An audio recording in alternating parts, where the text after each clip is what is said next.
Di era Bani saat ini perubahan begitu cepat, bahkan kadang perubahan itu nggak diduga-duga ya.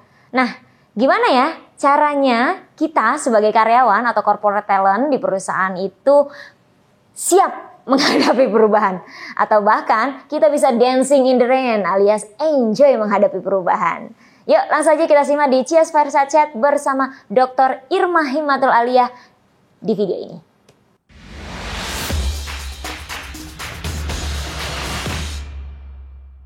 Oke, jadi di studio kita sudah kehadiran bintang tamu luar biasa, jadwalnya padat banget teman-teman ya. Ada Bu Dr. Irma Himmatul Aliyah. Yes, betul. Oke, Bu Dokter ini partner dan juga konsultan Cias. Tapi boleh dong diceritain di luar Cias apa kegiatannya Bu Dokter? Oke, selain sebagai trainer, konsultan dan partner Cias, saya basicnya sebenarnya adalah asesor kompetensi kerja atau asesor kompetensi kerja para pegawai di perusahaan. Dan saya lebih banyak sekarang mengakses level manager sampai BOD. Jadi saya di konsultan-konsultan. Terus kemudian saya juga dosen dan saat ini lagi excited banget untuk menjadi profesional periset atau peneliti. Menelitinya apa? Meneliti perilaku kerja. Perilaku kerja pegawai di korporasi. Oke, berarti pas banget nih ya kita ngomongin karena ngomongin tentang bagaimana mengukur perilaku karyawan di korporat ya. Yes. Terutama kalau di sini kita ngomongin tentang perubahan ya Bu Dokter. Itu perubahan itu kan kita nggak bisa wanti-wanti ya. Betul. Kita nggak bisa prediksi gitu ya, apalagi di era Bani saat ini. Terus berubah. Cepet lagi berubah lagi. Nah, yang jadi pertanyaan nih Bu Dokter ya, bagaimana nih? Bagaimana kita ini menghadapi perubahan? Bagaimana kita siap menghadapi perubahan Bu Dokter? Perubahan itu seringkali datangnya itu nggak diduga sih. Kita lagi nyaman, terus tiba-tiba ada perubahan kebijakan. Kita lagi nyaman-nyamannya kerja, lagi enjoy-enjoynya kerja, tiba-tiba targetnya ditambahin. Nah itu emang yang namanya perubahan itu ya seringkali bikin kita nggak nyaman. Itu tuh alamiahnya kata Lewin emang begitu. Begitu ya. Bikin kita nggak nyaman dan ya itu, tapi kita perlu ngadepin perubahan yang kondisi saat ini berubah terus. Apalagi sekarang itu karena perubahan yang cepat itu perusahaan dituntut untuk terus berinovasi. Benar. Ya kan? Dituntut berinovasi, namun itu tadi kadang inovasi yang kita lakukan itu berbeda dari yang BAU atau business as usual, pekerjaan sehari-hari kita. Nah, itu gimana tuh Bu Dokter? Yang pasti ketika ada perubahan, kitanya kudu siap. Kitanya nih teman-teman. Kitanya kudu siap. Menarik nih. Perubahan itu kan nggak bisa kita hindarin ya gitu. Kita nggak bisa bilang gue nggak mau berubah, nggak bisa. Kita kudu berubah. Nah, karena kita kudu berubah dan nggak ada pilihan lain, kita perlu berubah. Kitanya kudu punya kesiapan mental untuk berubah. Nama teori psikologinya adalah readiness for change. Readiness for change. Yes. Itu kita perlu punya readiness for change dulu gitu. Tapi ada nggak sih Bu Dokter, misalnya gini, aku ngerasa misalnya ya teman-teman yang nonton juga, aku ngerasa aku udah siap-siap aja kok, tapi ya gagal-gagal juga gitu loh menghadapi perubahan itu. Ada nggak sih ciri-ciri kali ya, apa kita ini ciri-ciri kali ya? Ciri-ciri orang yang sebenarnya dia siap untuk berubah nggak sih gitu ya? Kebanyakan kalau misalnya ada perubahan gitu, itu tuh orang-orang tuh suka bilang saya siap untuk berubah. Apalagi kalau awal tahun bikin raker, siap berubah, siap. Habis itu pertengahan tahun siap untuk meningkatkan, siap. Nyatanya berubah nggak? Ini riset ya dari McKinsey, 70% itu sebenarnya gagal loh yang namanya perubahan gitu. 70%. Meskipun kitanya bilang kita siap banget untuk berubah, karena tadi nggak siap sebenarnya. Aslinya sih yang ngomong siap itu sebenarnya nggak siap. Nah, ciri yang siap sebenarnya, ini cirinya ada 3 ya kata Holt itu. Ada 3. Yang pertama adalah orang yang beneran siap dan akan bisa berubah, itu kalau dia ngerasa bahwa perubahan itu memberikan dampak positif buat dianya. Gitu. Jadi perubahan itu tuh ngasih benefit buat dianya. Jadi kalau ada perubahan gitu, terus kita bilang kita siap, tapi perubahan itu nggak ngasih benefit buat dirinya, nggak ngasih keuntungan buat dirinya, itu sebenarnya kita perlu aware sama diri kita loh. Oke. Sebenarnya kita tuh nggak siap. Oke, berarti benefit di sini bisa macam-macam ya, Bu Bisa Dokter? Karena kan macam-macam. setiap orang berbeda-beda nih ya. Beda-beda. Ada yang misalnya perubahan, misalnya ya dari WFO ke hybrid misalnya gitu. Buat dia bisa sambil ngurus anak. Atau yang asalnya hybrid tiba-tiba full WFO. Dia kalau dia benefitnya buat dia adalah saya jadi bisa lebih fokus, itu kan benefit gitu. Dan yes. orang yang siap berubah itu dia pinter nangkepin benefit yang itu buat dia itu apa gitu. Pentingnya buat dia itu apa, manfaatnya, dan buat dia itu ya time-nya pas gitu. Nah itu ciri yang pertama. Ciri yang pertama, oke. Ciri yang kedua. Ciri yang kedua, kalau dikatakan orang ini siap berubah dan akan bisa berubah, itu kalau dia itu punya kompetensi terhadap tuntutan perubahan itu. Maksudnya gini, dia udah siap-siap atau dia punya kemampuan untuk nanti kalau berubah itu kan butuh kemampuan itu gitu. Nah dia punya itu, gitu. Dia punya itu. Makanya orang yang siap berubah sebenarnya dia orang yang terus improve. Dia itu belajar dan terus belajar. Belajar apa? Belajar ngadepin perubahan atau tuntutan perubahan itu. Nah orang kalau udah belajar terus punya skillnya, udah pasti deh dia kemungkinan akan bisa berubah. Tapi kalau dia bilang saya siap berubah tapi dia nggak belajar, dia nggak punya kompetensi, susah, itu resisten. Oke. Yang ketiga, terakhir nih. Yang ketiga sebenarnya orang yang kita bisa ngelihat ya, kita tuh siap nggak sih sama perubahan gitu ya? Itu kalau kita ngerasa bahwa pimpinan kita atau rekan kerja kita atau misalnya tim kerja kita ini sebenarnya akan sama-sama akan berubah. Nah, kalau kita ngerasa bahwa bosnya juga nggak berubah, kayak timnya susah juga dia berubah, misalnya. Gitu. Terus itu sih meskipun niat kita akan berubah, itu susah sih.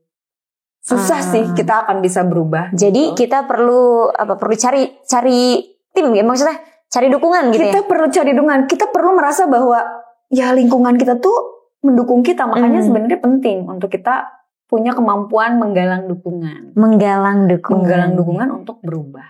Gitu. Oke. Mungkin bisa kita kasih case-nya kali ya, misal perubahan dengan target kerja gitu kan. Jadi biar teman-teman di sini lebih gampang gitu ya. Lebih gampang ya. Misalnya target kerja naik gitu di pertengahan tahun, target kerja naik. Itu fenomena yang banyak terjadi di hampir semua perusahaan ya. Awal tahun punya target sekian, katakanlah 10. Ternyata di bulan ke-6 udah tercapai. Tingkatin lagi. Abis ditingkatin udah mau mencapai gitu ya, tingkatin lagi. Itu biasanya terjadi pada perusahaan-perusahaan yang emang agile, udah gitu yang pertumbuhannya cepat banget gitu. Nah, itu ya lumrah ya, wajar, bisa dipahami kalau kita tuh kayak kita lagi nyaman, berubah lagi gitu. Kayak kapan berhentinya sih gitu ya. Kapan berhentinya? Itu memang kita perlu punya kesiapan untuk berubah. Nah, karenanya ketika target kerja meningkat dan bos kita sih akan terus meningkatkan target kita gitu ya. Iya, karena lagi-lagi kan kalau perusahaan bos mikirnya kompetisi, kita harus survive, perusahaan harus sustain, revenue harus terus growth. Yes. Gak ada cara lain, kita harus menangkap atau menemukan manfaat dari peningkatan target yang tinggi itu. Misalnya contoh ya, targetnya ningkat nih. Barangkali itu jadi kita harus nangkep nih. Jangan-jangan itu memang opportunity buat kita nih. Supaya apa? Supaya kita ningkatin kemampuan kita. Atau supaya kita bisa punya kemampuan lebih dalam pekerjaan kita, dalam expertise-nya kita gitu. Atau mungkin ini saatnya kita menunjukkan kemampuan kita di depan pimpinan kita sehingga karir kerja kita meningkat. Ini juga sebenarnya men-challenge diri sendiri gitu. Kalau kemarin ternyata bisa, berarti ke depannya juga semakin lama ternyata kita makin bisa loh gitu. Jadi usahakan ketika kita nggak punya pilihan lain untuk meningkat nih targetnya, temukan terus apa manfaatnya buat diri kita. Target kerja yang tinggi itu yang melelahkan itu.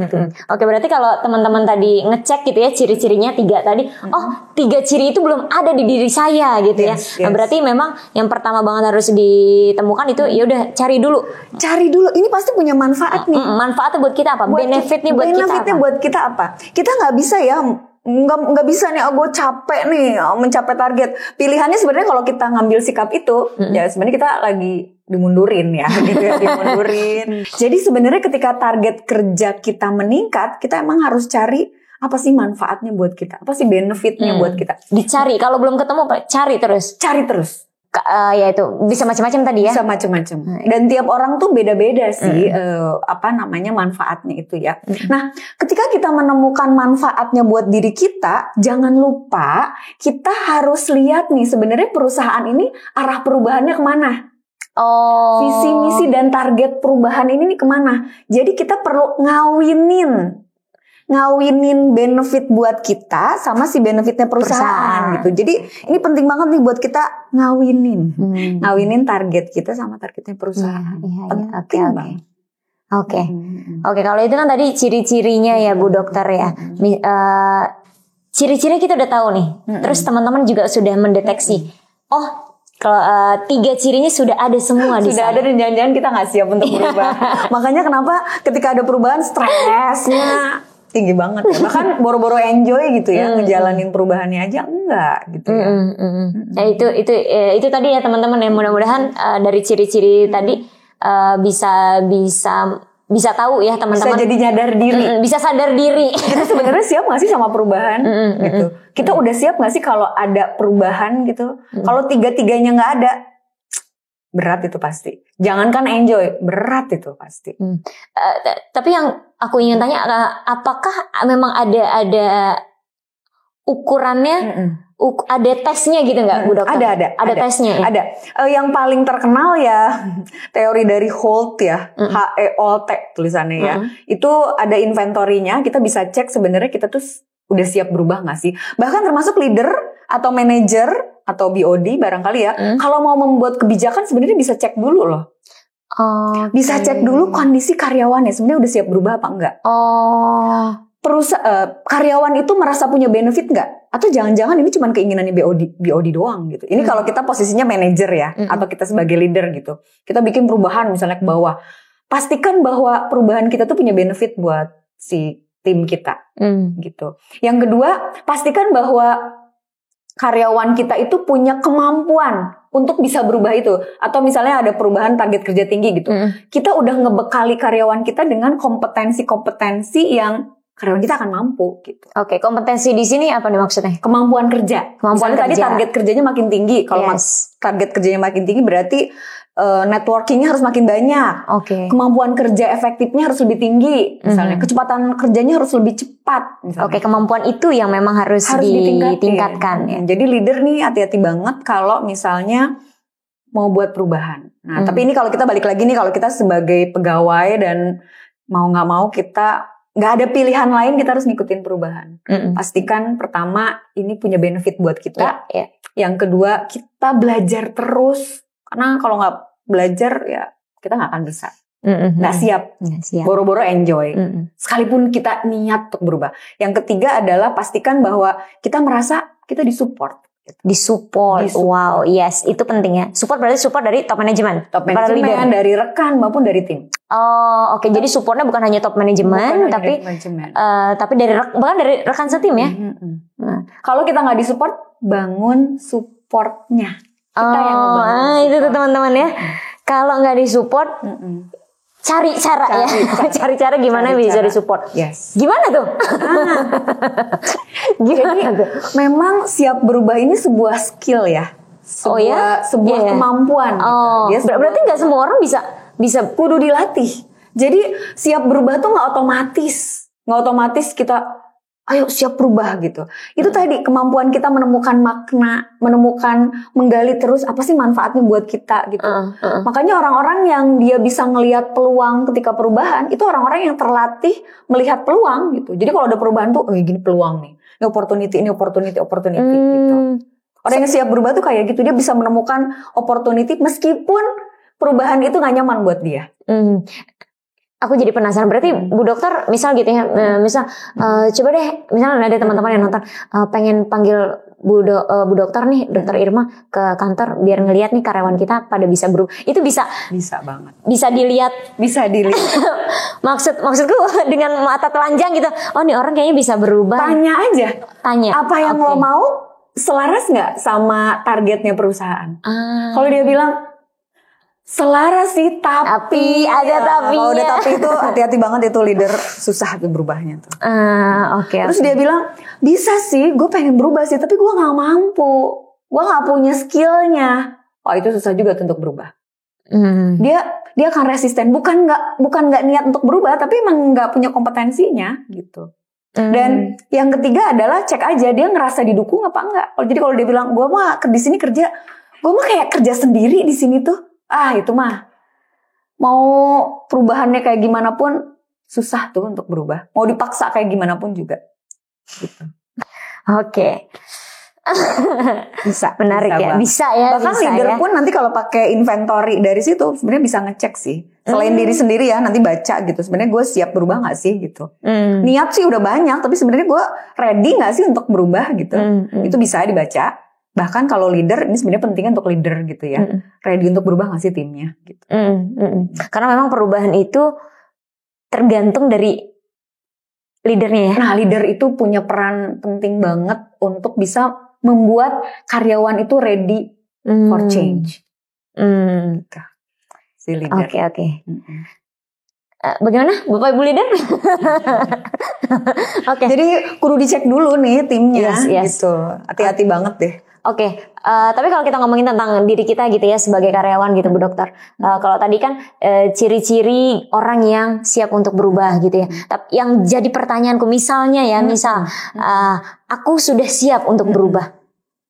Tapi terkadang sudah siap sih untuk berubah, tapi kadang agak kurang enjoy gitu ya, atau bahasanya tuh kita nggak bisa dancing in the rain gitu Bu Dokter. Gitu. Jadi tetap aja, tetap capek nih gitu. Dan alamiahnya sih memang ketika ada perubahan kita nggak nyaman. Alamiahnya. Tapi biasanya kan butuh adaptasi dulu gitu ya. Apa adaptasinya itu ada waktunya nggak tuh Bu Dokter? Nah, adaptasi itu kudu diciptakan sama kita sebagai karyawan yang nggak punya pilihan untuk ngejalanin perubahan itu. Perubahan itu. Misalnya kayak tadi target kerja yang terus meningkat. Atau kebijakan yang tiba-tiba itu berubah dan kita perlu effort lebih banyak gitu ya. Itu caranya, tadi kan bicara adaptasi ya. Gimana cara adaptasi terus kita bisa enjoy gitu ya. Yang pertama tadi saya akan bilang, yang pertama kita perlu menemukan apa benefitnya buat kita. Jadi again ya, balik lagi. Jadi sering banget tuh saya ngelihat ya karyawan itu kalau ada perubahan tuh orientasinya untuk perusahaan gitu.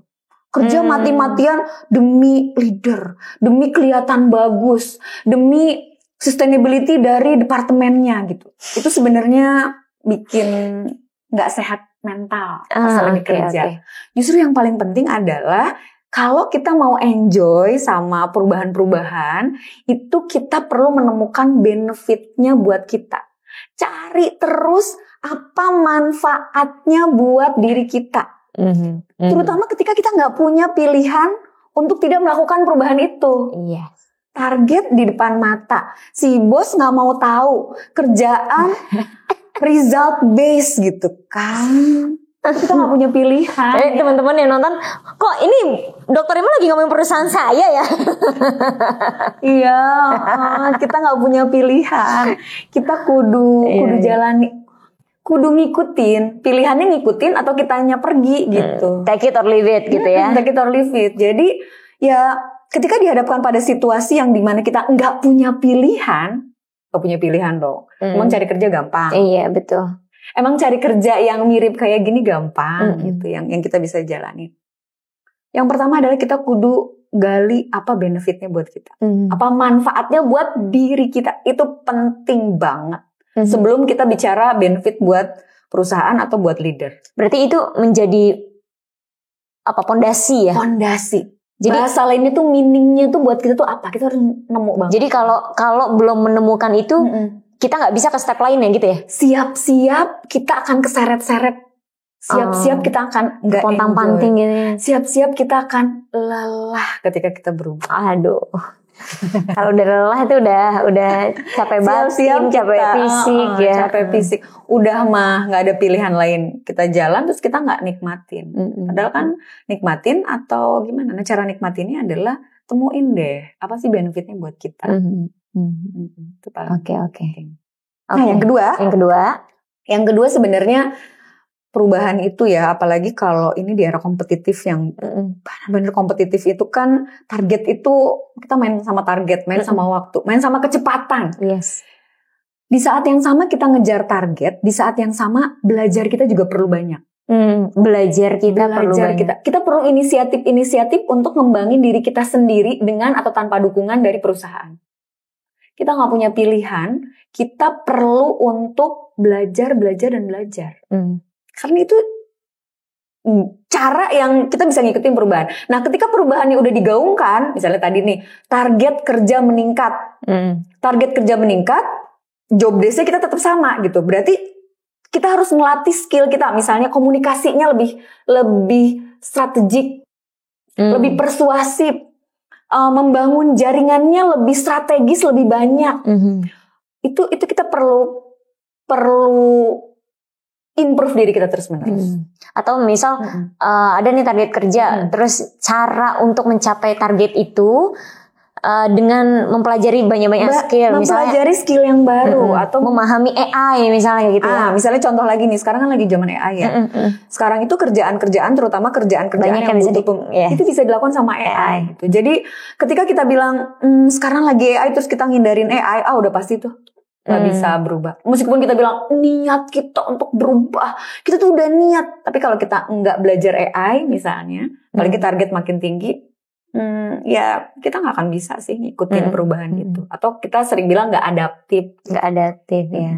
Jadi nggak mau harus belajar. Berarti memang leader juga harus ini kali ya. Ini kalau kita ngomongin dari perspektif leader, berarti leader tuh harus apa? Coba meradar gitu ya.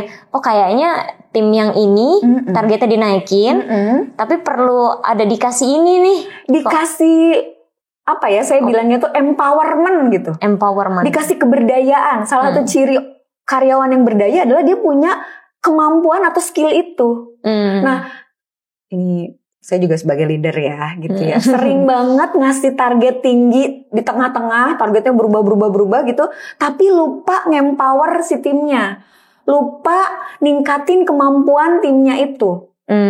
Nggak dikasih enrichment. Nggak disekolahin, nggak dikursusin.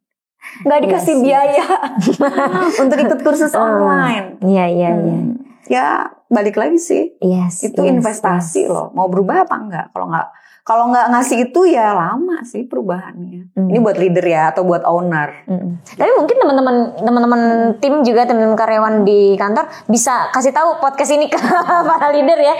Karena memang mungkin pas ngecek gitu ya, pas teman-teman ngecek, oh ternyata selama ini udah tahu nih meaningnya terhadap perubahan itu apa untuk diri sendiri. Tapi di sisi lain bos kita atau perusahaan nggak mendukung kita dengan skill-skill tadi gitu, mungkin bisa dengan pelatihan training gitu, nggak dikasih kesempatan gitu. Wow, itu tuh sebenarnya malah ngerugiin, malah jadi nggak efektif tuh. Itu perubahan tuh akan susah untuk dicapai. Jadi mungkin teman-teman bisa mengajukan gitu ke bos. Oke, saya dengan target ini, tapi saya mohon disupport dengan saya diikutkan kursus ini misalnya gitu ya. Dan ini banyak ya di Indonesia ya. Ini klien-klien Cias juga gitu. Mau bikin perubahan, tapi tim kerjanya atau karyawannya itu nggak dikasih pelatihan. Ya ampun gitu. Perubahan itu si karyawannya tuh udah seneng nih untuk berubah, tapi nggak dikasih tools untuk berubah gitu. Nah makanya kenapa kalau di Cias ketika membantu perusahaan, Cias itu sebenarnya mengempower atau ngasih kompetensi atau ngasih skill untuk inovasi. Gitu. Jadi Cias itu sebenarnya nginstall kemampuan inovasi sehingga ketika ada perubahan dia siap karena punya skill untuk berinovasi dengan metode agile. Gitu. Nah itu salah satu hal yang mungkin bisa dilakukan ya oleh leader ya gitu. Install skill inovasi dan agile. Nah Cias ngajarin itu kan sebenarnya. Karena dengan itu teman-teman di perusahaan tadi, karyawan di perusahaan lebih cepat ya menghadapi perubahannya. karyawannya udah siap untuk inovasi, dikasih kemampuan inovasi dan agile. Cakep banget tuh. Mantap. Oke. Gitu, itu yang kedua. Itu yang kedua. Ada satu lagi. Yang ketiga tadi, ini kalau kita ngomongin perspektif diri kita ya. Yes, diri kita sebagai karyawan. Sebagai karyawan. Kalau misalnya kita ngadepin perubahan, dan perubahan itu nggak bisa kita hindari. Perubahan itu nggak nyaman. Yes. Dan faktanya, orang yang ngasih perubahan itu justru juga nggak ngasih dukungan. Tapi banyak yang kayak gitu kan ya, benar-benar. Banyak banget. Di karyawan di perusahaan. Banyak banget. Sehingga kita merasa bahwa kita ini disuruh berubah, si pimpinannya juga nggak berubah. Terus kita pengen berubah, tapi tim kerja kita juga nggak berubah gitu. Kita kan nggak bisa ya nuntut gitu ya. Lo berubah dong pimpinan, woi bos berubah dong gitu. Ya kalau kita mau siap berubah ya berarti kitanya yang menciptakan dukungan. Nah, menciptakan dukungan atau kalau saya suka bilang menggalang dukungan. Menggalang. Bukan cerita bahwa kita adalah korban perubahan ya. Jangan bilang kalau gue ini lagi bro tolong dong bantu gue korban perubahan. Kita bukan korban perubahan, tapi kita mempersuasi.